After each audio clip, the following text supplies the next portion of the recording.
Nós vamos retomar a nossa sessão de julgamento, dia 21 de julho de 2021. Nós fizemos um pequeno intervalo. Antes do intervalo, nós julgamos o 34 da pauta.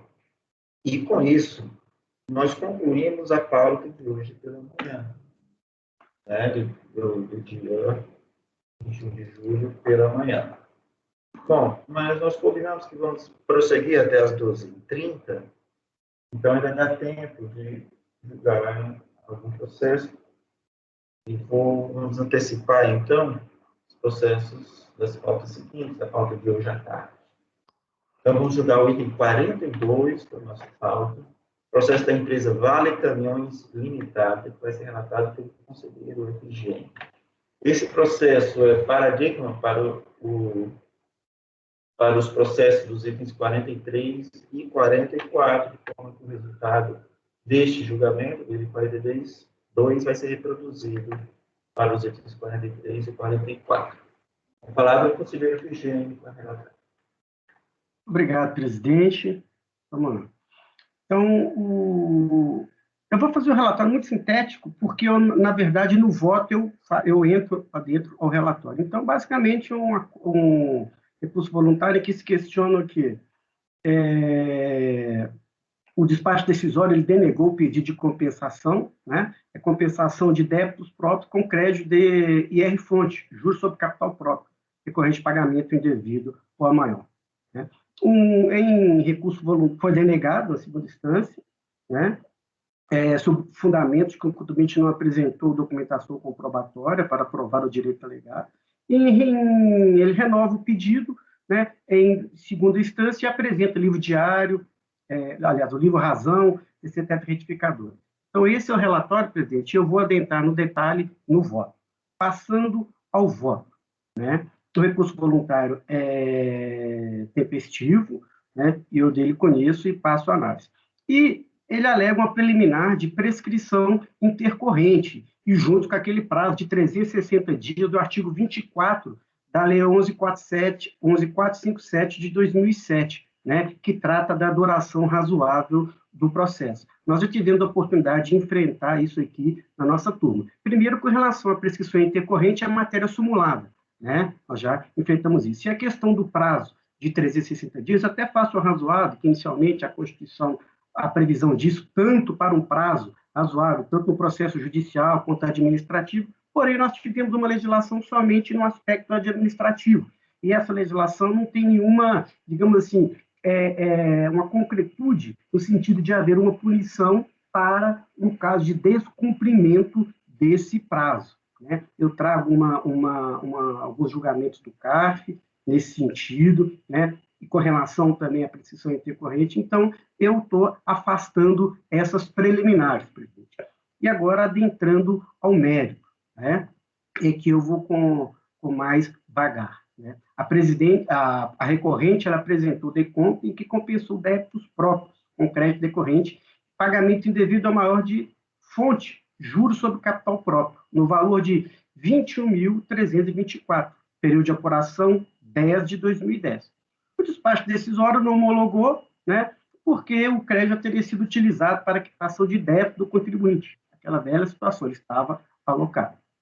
Cognação, o contribuinte alegou erro no preenchimento de DCTF e apresentou a DCTF retificadora, né? A decisão de primeira instância aceitou que o reconhecimento do indébito somente é possível quando cumprida algumas condições. E aí, quais as condições que ela estabelece? Que ele não esteja integralmente utilizado, deve ser comprovado por meio de DIF ou por outra documentação, não pode encontrar confessado em DCTF, deve se encontrar disponível, enfim, ela colocou toda uma fundamentação para denegar o pedido. Mediante consulta aos sistemas da Receita Federal, a decisão de primeira instância confirmou que o indébito solicitado não foi integralmente utilizado em outras declarações de compensação entregue anteriormente, e nem mesmo foi veiculado em pedido de restituição já pago ao contribuinte, né? Destacou a existência de mais duas decontas relativas ao mesmo crédito em discussão administrativa e confirmou a inexistência de retenção no Código 5706, nas dívidas entregues pela recorrente, bem como a entrega de DCTF retificador. Então, ela fez toda uma verificação. Entretanto, o que ela verificou? Que na DIPJ, no calendário de 2010, retificadora, havia uma informação de pagamento de juros sobre capital próprio no montante de 143 mil, né?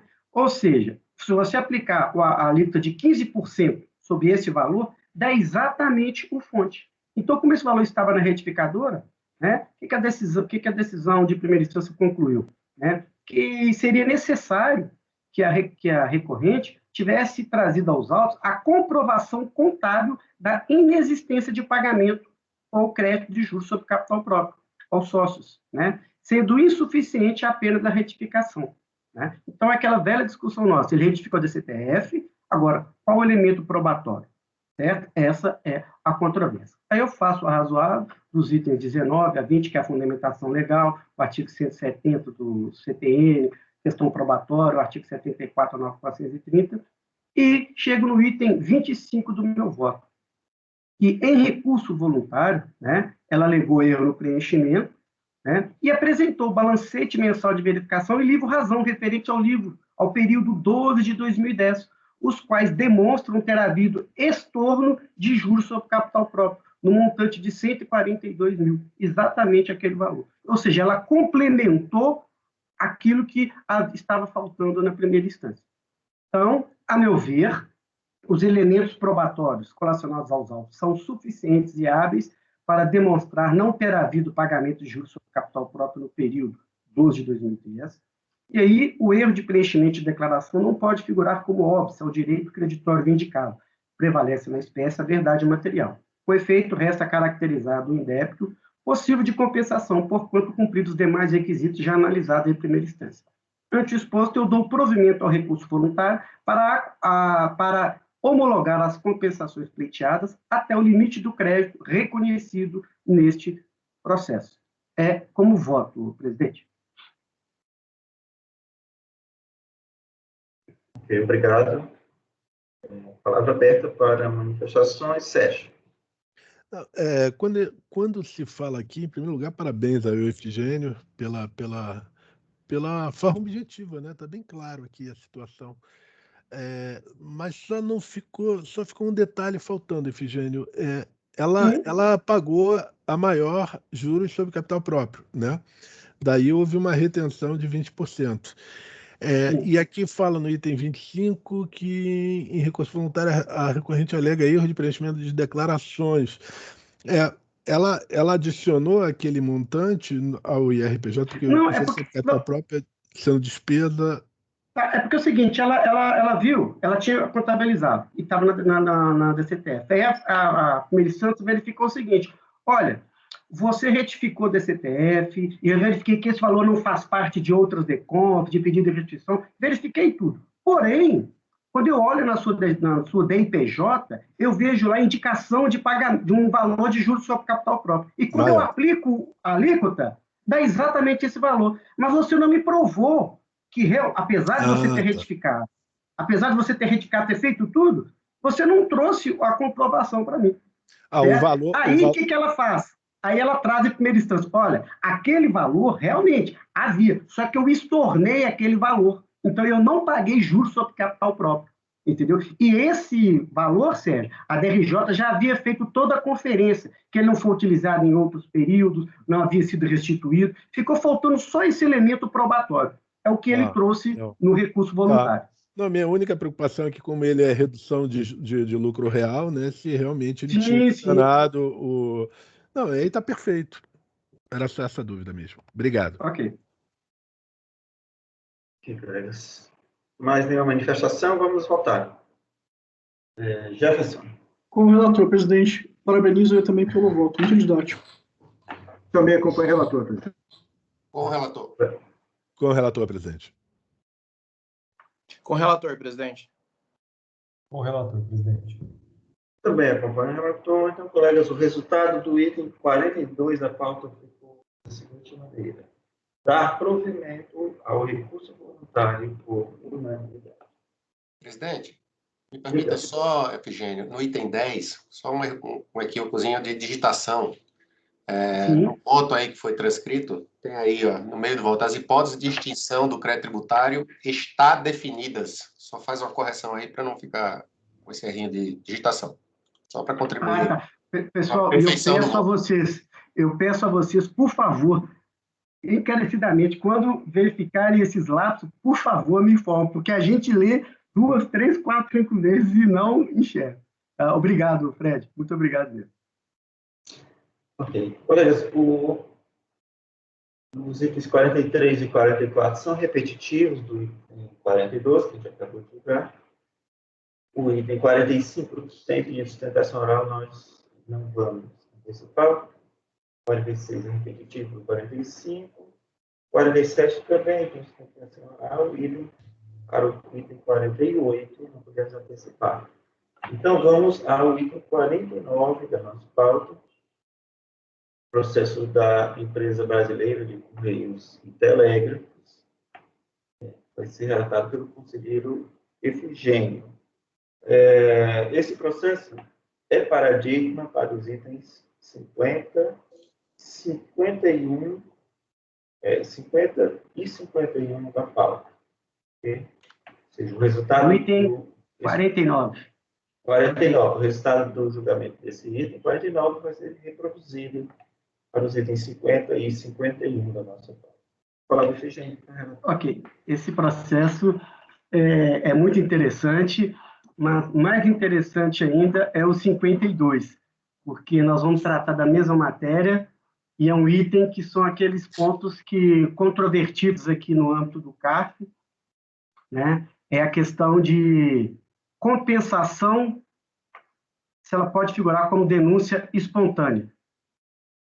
Esse é o cerne da controvérsia. Esse tem que ser depois do almoço, né, Felipe? Não, só que esse especificamente, eu não entro adentro ao mérito, porque tem uma outra questão. Vamos ver aqui. Tá. Acredito que vai ser encerrado. Eu pensava que você ia falar, isso aqui vai ser depois do pleno da Câmara Superior, né? Porque tem uma proposta de súmula para isso, né? Ou o contrário. Para poder talvez, a proposta de súmula, eu não vi qual que é a proposta lá no sentido da... Em agosto agora. A proposta de súmula diz assim, a compensação, né, não aciona a denúncia espontânea. A compensação não equivale a pagamento para fins de denúncia espontânea. Então, é o seguinte, nós debateríamos isso, talvez eu possa até utilizar o meu voto, porque eu aprofundei nessa matéria agora, só que nós não entraremos nesse ponto especificamente, nesse voto, certo? No próximo, porque nós temos uma questão aqui do artigo 100 do CTN. Então, vamos lá. Passando a palavra, presidente. É recurso voluntário, né, que o contribuinte, em face de acordo em primeira instância, que julgou improcedente manifestação de conformidade que o objeto era a reforma de despacho decisório que denegaram pedido de compensação, né, para compensar débitos próprios com crédito decorrente de pagamento indevido ao maior. O despacho decisório não homologou a compensação por insuficiência de crédito, né? O acordo recorrido, né, certificado do acordo recorrido, o contribuinte interpôs recurso voluntário em que reitera a existência do crédito postulado e requer a homologação da compensação e aduz em síntese que o pedido de compensação via per de comp é forma de quitação tanto quanto pagamento em pecúnia e caracteriza denúncia espontânea. Aduz ainda que seguiu as orientações da nota COSIT número 1 de 2012. Eu vou entrar no detalhe dessa nota no meu voto. Então, passando ao voto, presidente, o recurso voluntário atende aos pressupostos, eu dele conheço e passo a análise. Então, trata-se de deconta homologada parcialmente por insuficiência de crédito. A recorrente alega, na essência, que a diferença referente à parte não homologada decorre da incidência de multa de mora, a qual entende ser indevida, porquanto a compensação caracteriza denúncia espontânea para fim do artigo 138 do CTN. Cita ainda decisões judiciais em seu favor, obtidas em processos diversos, que corrobora a tese defendida, decisões administrativas e, por fim, a nota técnica COSIT, número 1 de 2012, vigente à época da transmissão da deconta, que se alinha à sua tese, mas fora cancelada pela nota COSIT 19, de 12 de junho de 2012. Então, agora, eu enfrento os argumentos. Quanto às decisões judiciais colacionadas aos autos, elas não têm efeito vinculante, tampouco versam sobre o mesmo processo, o que, por óbvio, caracterizaria concomitância no encerramento da discussão na esfera administrativa. Portanto, sem razão recorrente em relação a esse ponto. Passemos à análise das notas técnicas expedidas pela Receita Federal. Inicialmente, a nota técnica COSIT, número 1, de 18 de janeiro de 2012, assentou que a compensação de DEP e DECOMP configura denúncia espontânea, previsto no artigo 138 do CTN. E aí eu transcrevo a nota. Decorridos aproximadamente 5 meses, a nota técnica COSIT 19, de junho de 2012, cancelou a orientação anterior e salientou que o débito compensado, mediante a apresentação de DECOMP, não configura denúncia espontânea nos seguintes termos. Então, temos aí a nota. A recorrente alega que, durante a vigência da nota técnica, várias decisões de primeira instância foram proferidas com base nesta nota, para reconhecer a compensação como denúncia espontânea. De fato, verifique-se na página da Receita Federal decisões de primeira instância que seguiram a interpretação emanada da nota técnica COSIT. E aí eu colaciono algumas, ou seja, aquela nota técnica número 1, que previa a compensação como denúncia espontânea. Nesse sentido, pondera a recorrente que, reconhecida a vigência da nota técnica COSIT número 1, no momento em discussão, e tendo que a mesma só teve entendimento reformado pela nota técnica COSIT posterior, não se há de negar sua aplicação, no caso, em tela, sob equivocado entendimento de que, aspas, o entendimento ao qual a Receita Federal se encontra vinculado é aquele constante da nota técnica 19 de 2012. Por fim, registra que o contribuinte de boa-fé que legitimamente embasa seu procedimento em norma vigente tem a proteção da segurança jurídica, não sendo suficiente a invalidação do ato ou mesmo sua revogação para impedir os efeitos legais que se esperam. Pois bem, minha análise. Segundo o artigo 100 do CTN, a observância dos atos normativos expedidos pela Receita, pelas autoridades administrativas, exclui a imposição de penalidades, cobrança de juros de mora e atualização da base de cálculo do tributo. Aí eu cito. Como registra Ricardo Lobo Torres, o princípio da proteção da confiança do contribuinte emana do próprio princípio da boa-fé. Significa que a administração não pode prejudicar os interesses do contribuinte se este agiu na conformidade das regras então vigentes. Mescla-se também com o princípio da inalterabilidade do critério jurídico, com relação aos fatos ocorridos anteriormente à introdução de nova interpretação. No caso dos autos, a DECOMP foi transmitida em 30 de 5 de 2012, data em que vigia a nota técnica 1 de 2012. E o posicionamento da Receita Federal era no sentido de que DECOMP configurava confissão de dívida para fins de denúncia espontânea. E aí eu cito as folhas. Na hipótese de um despacho decisório, cuja ciência da recorrente ocorreu em 13 de 5 de 2013, tivesse sido proferido até 11 de 6, vez que em 12 de 6 essa nota foi cancelada, pela nota COSIT 19, o resultado seria favorável ao contribuinte, porquanto deveria seguir a orientação vigente à época. O que o parágrafo único do artigo 100 do CTN protege é essa confiança do contribuinte no posicionamento da administração tributária. Resta saber se a nota técnica pode ser considerada um ato administrativo, haja vista que esse ato é direcionado ao público interno da Receita Federal. Aí eu cito a Leomar Baleiro, que ele vem falando que os atos normativos, tidos como norma complementar, ainda que não sejam formalmente atos legislativos, eles se revestem de caráter normativo na medida em que se conformam com as leis e regulamentos. São designados como portarias, instruções, circulares, ordem de serviço, recomendações e, no passado, avisos.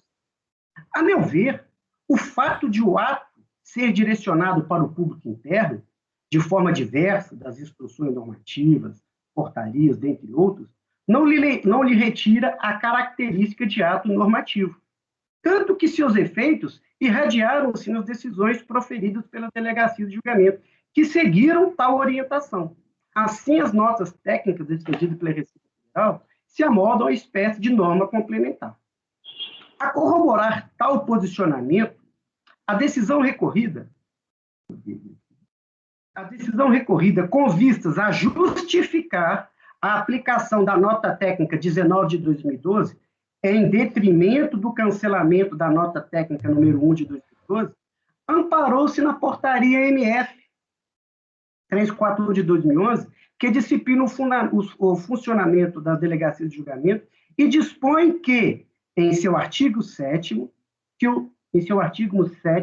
o julgador deve observar o entendimento de atos normativos expedidos pela ERTD. Ou seja, a própria DRJ está separando um ato normativo, né, que seria a própria nota técnica. Ora, se se trata de ato normativo, tal qual especificado no artigo 100, deve ser observado o parágrafo único desse artigo, conforme exposto acima. Nesse sentido, sem me comprometer com a tese de que a declaração de compensação configura denúncia espontânea para os fins do artigo 138 do CTN, entendo que o contribuinte seguiu a orientação vigente à época, qual seja, a nota técnica 1 de 2012. Nesse sentido, o contribuinte que apresentou DECOMP durante a vigência da nota técnica 1 de 2012, cuja orientação da Receita Federal era no sentido de que a compensação de débito em DECOMP configura denúncia espontânea, previsto no artigo 138 do CTN, não pode ser prejudicado pelo cancelamento ulterior desse ato. O novo posicionamento não pode prejudicar aqueles que confiaram no posicionamento da administração tributária, por força do parágrafo único do artigo 100, que trata da proteção à confiança. Portanto, deve ser excluída a multa de mora conforme pleiteado pela recorrente. Antes exposto, dou o provimento ao recurso voluntário.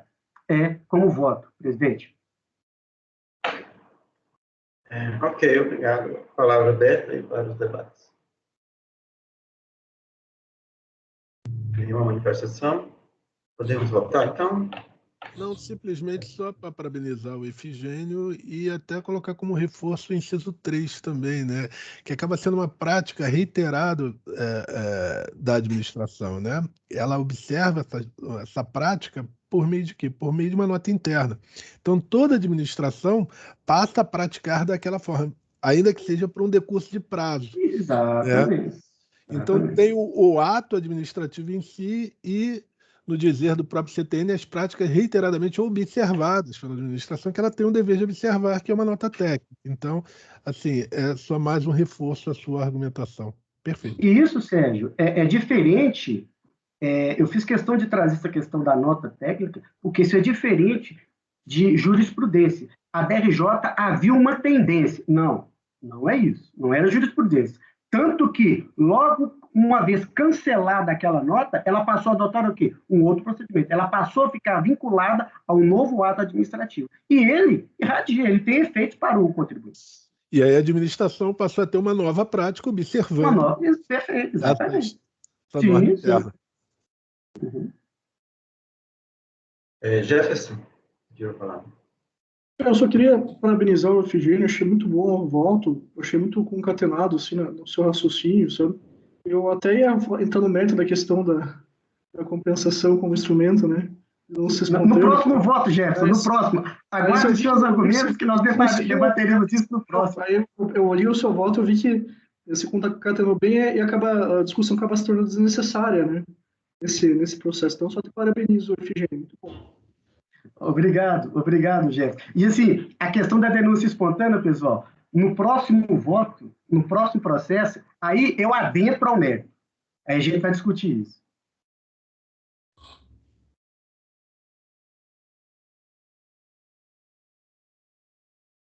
Sem áudio, presidente. Desculpa. Com a palavra, Fred. Obrigado. O Efigênio foi muito sagaz, no melhor dos sentidos, né? Sagacidade, inteligente, em não citar, não adiantar nem um pouquinho do eventual posicionamento dele sobre o assunto da compensação. Não me comprometi com a tese. Efigênio, eu já estava aqui, você colocando todos os posicionamentos, dá para entender que na construção do seu voto você vai chegar, né, pela construção, você vai chegar naquela conclusão, mas na minha cabeça, até porque a gente já teve a oportunidade de debater esse assunto da compensação, eu disse, bom, eu vou pelas conclusões. Na minha cabeça eu já estava, em algum momento, esperando um parágrafo, você dizia, o meu entendimento é esse, porém, considerando o artigo 100, dou provimento ao recurso. Então, eu já estava aqui para abrir, não uma divergência, mas para ir pelas conclusões. Considerando que o mérito não está sequer citado aqui, não tem por que divergir em absolutamente nada, nem abrir o debate agora e não o farei. Não, as minhas razões de decidir foram totalmente... E eu pensei nisso, Fred. Eu sei disso. Eu tenho absoluta consciência disso. Por isso que aqui que diz que é uma decisão inteligente, porque evita um debate, né, nesse instante desnecessário. Porque, de fato, o mérito não está sendo controvertido aqui. Então, parabéns, e acho que está absolutamente correta a decisão. A despeito para o contribuinte, ser complexo entender essa circunstância de como a administração entende de um jeito até junho, né, Lucas? E a partir de julho, não. Esqueça tudo que eu disse. A partir de agora, esse é o jeito certo. Mas como? Isso gera incompreensões. Mas para isso existe um dispositivo legal, que é o artigo 100, que resolve a demanda de cortar na própria carne, que é o que você está fazendo agora. Você está dizendo, ora, se a administração dizia que o certo era aquilo que hoje ela está dizendo que é errado, então corte na própria carne e aplique ao dispositivo daquilo que você entendia como certo e que hoje entende como errado, mas naquele período da autuação. Então, acho que isso resolve para o contribuinte, ainda que cause essa incompreensão / dor quando na interpretação da orientação da administração tributária. Está correto, sim. Parabéns. É proteção à confiança, né, Fred? Proteção à confiança. Isso é segurança jurídica também, né? Segurança jurídica, exatamente. Passo antes, a segurança jurídica. Correto. Ok, colegas. Vamos votar, então. Acompanho o relator, presidente. Também acompanho o relator, parabenizando aí pela inteligência e por deixar a discussão para a próxima. Com o relator. Com o relator, presidente, agradecendo até pelo Lucas aí, né, deixar esse debate para depois. Eu vou com o relator e, Efigênio, eu tenho vários trabalhos publicados relativos a esse assunto e confesso que nunca tinha entrado especificamente nessa linha que você colocou aqui. Então, voto com o relator e vou esperar o debate depois. Com o relator também, Efigênio, obrigado pela deferência em deixar passar ao largo dessas discussões nesse momento, porque desnecessárias e como você bem pontuou, né? Às vezes a gente tende a enveredar por uma linha mais de artigo acadêmico, de esgotar toda a cadeia argumentativa, mas ainda assim, isso acaba prejudicando a confiança do contribuinte, que cria uma expectativa de uma linha de decisão no mérito, numa situação em que o artigo 100, por exemplo, não fosse aplicável, né? Que pode ser subvertida aí por uma determinação de súmula ou pelo seu posicionamento efetivo no caso concreto, enfim, composição da turma. Achei que foi muito prudente a sua medida. Parabéns e acompanho o relator. Obrigado. Eu bem acompanho o relator, também parabenizo o Efigênio aí por trazer. É sempre interessante a gente usar ao máximo a riqueza da nossa legislação tributária, né? Então, quando a gente sai aí do lugar comum, né, que a gente percebe que a gente realmente está criando, está construindo algo mais valoroso. Então, assim, é difícil, é um dispositivo que é difícil a gente aplicar, né? É difícil. Mas a Efigênio não deixou despercebido isso daí, trouxe a melhor solução para a gente. Parabéns, Efigênio. Então, o resultado do julgamento do item 49 ficou da seguinte maneira: dá provimento ao recurso voluntário ou unanimidade. Então, colegas, vamos encerrar nossa sessão de julgamento do dia 21 de julho de 2021. Neudson, desculpa me interromper. Esse processo é paradigma, não sei o caso de mencionar também os paradigmas? Certo, muito bem. É bom registrar mesmo, né? O item 49 da pauta é paradigma para os itens 50 e 51, de forma que o resultado desse julgamento vai ser reproduzido para os itens 50 e 51. Obrigado aí por lembrar, Jefferson. E agora sim, vamos encerrar a nossa sessão. Retornamos às 14 horas. Tá ok? Boa sorte aí para o Lucas. Não se assuste. Boa sorte, Lucas.